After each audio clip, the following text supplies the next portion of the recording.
Guys, welcome to my video. So for another video guys, magluluto po ako ng miswa na may sardines. Ayan, sardinas. Itsura niya guys. Ayan, ito yung aking onions and garlic. Nag-prepare na rin ako ng aking kawali. Tapos meron tayo dito mga ingredients, salt and pepper. Tapos ito yung ating magic sarap. So, let's start na guys sa ating pagluluto. So, first guys, painitin po na muna natin yung ating kawali.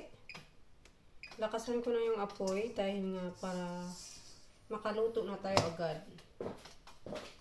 Ayan. Ayan guys, nasusunog na yung ating oil. Lagyan na natin yung onions. Ayan. Nahin ko ngayon this time yung onions kasi madami yung onions ko, tsaka para hindi madaling masunog yung ating garlic. Pero minsan, inuuna ko din yung garlic. Ayan. Haluin natin. Ayan, magmiswa tayo guys.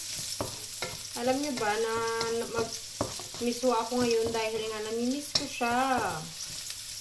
Namimiss ko ng magmiswa guys. Ayan.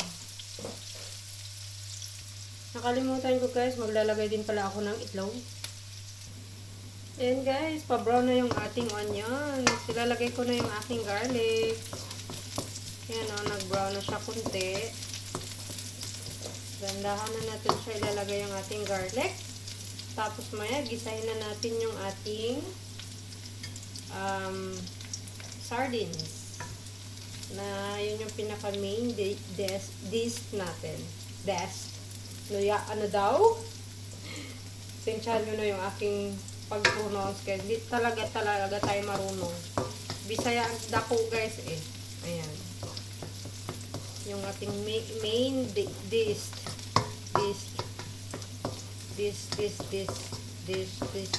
Main dish. Yan pala dish. Ayan, nag-brown na siya kunti.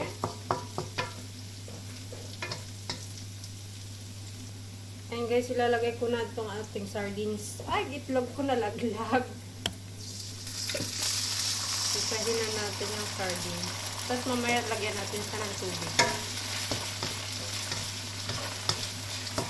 Ay, natalsikan ako guys. Kabang. Yung matalsik. Hinaan natin yung apoy.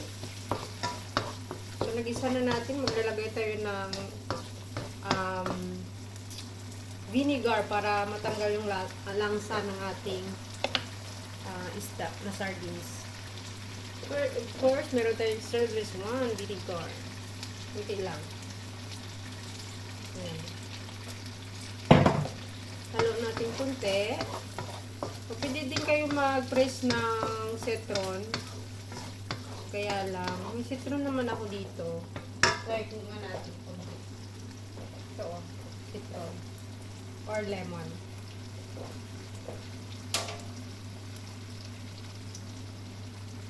So, para matanggal yung langsa niya ba. Yan. Yung buto. Ngayon, lawin natin. Ayan, natatanggal na yung langsa. Ilalagay ko na guys yung ating kamatis. Yung kamatis na yun guys, dry kamatis yan. At ang ating noodles. Ayan. At maglalagay ako ng tubig guys.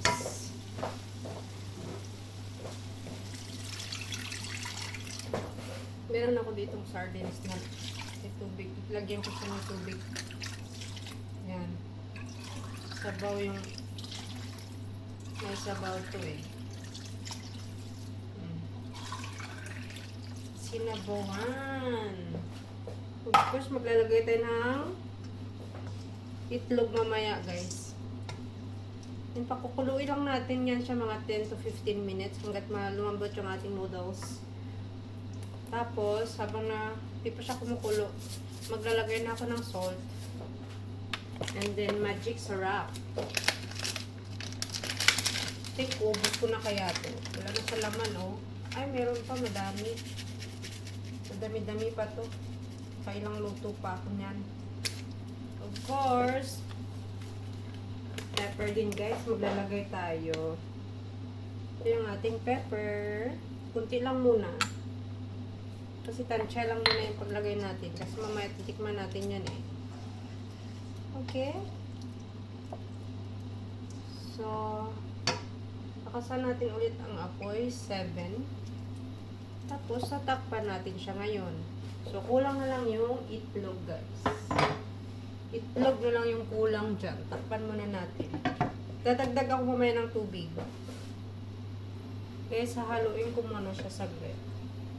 Medyo ano na yung ating noodles. Lumambot na. Or nagkalat na siya. So, sa tingin ko, maglalagay ako mamaya ng soy sauce. At, nalagay din tayo ng tubig, guys. For now, yan muna natin siyang kumulo. And guys, kumukulo na. Magdadagdag ako ng tubig. Kunti. Ayan.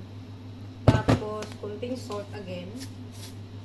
Tapos, ilalagay ko na yung itlog. At maglalagay ako ng soy sauce. Oops, yung camera nagalaw ko. Ayan.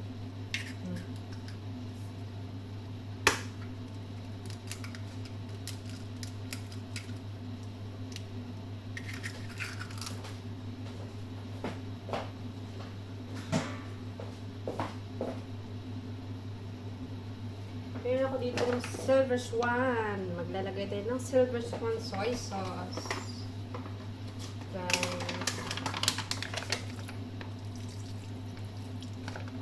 Kunti lang muna. Kasi haluin ko. Kasi naglagay ako ng itlog eh. Dalawang itlog lang yung nilagay ko.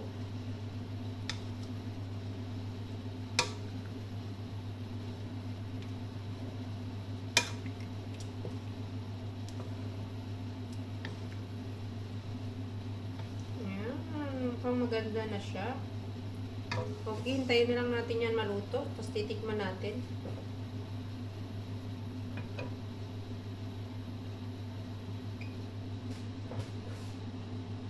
Iubos ko na pala yung magic syrup ko, guys. Wala na siya laman. Last bowl na yung ating magic syrup. And guys, pinatay ko na siya. Yung ating lutuan. Tikman na natin. Yung sabaw, tinikman ko na siya. Okay na ako sa lasa niya. Yung noodles, titikman ko kung luto na ba siya. Ang init. Init eh. Luto na yung noodles. So yun lang guys. Kung nagustuhan niyo po yung aking video for today. Thank you guys for watching. Bye everyone. God bless.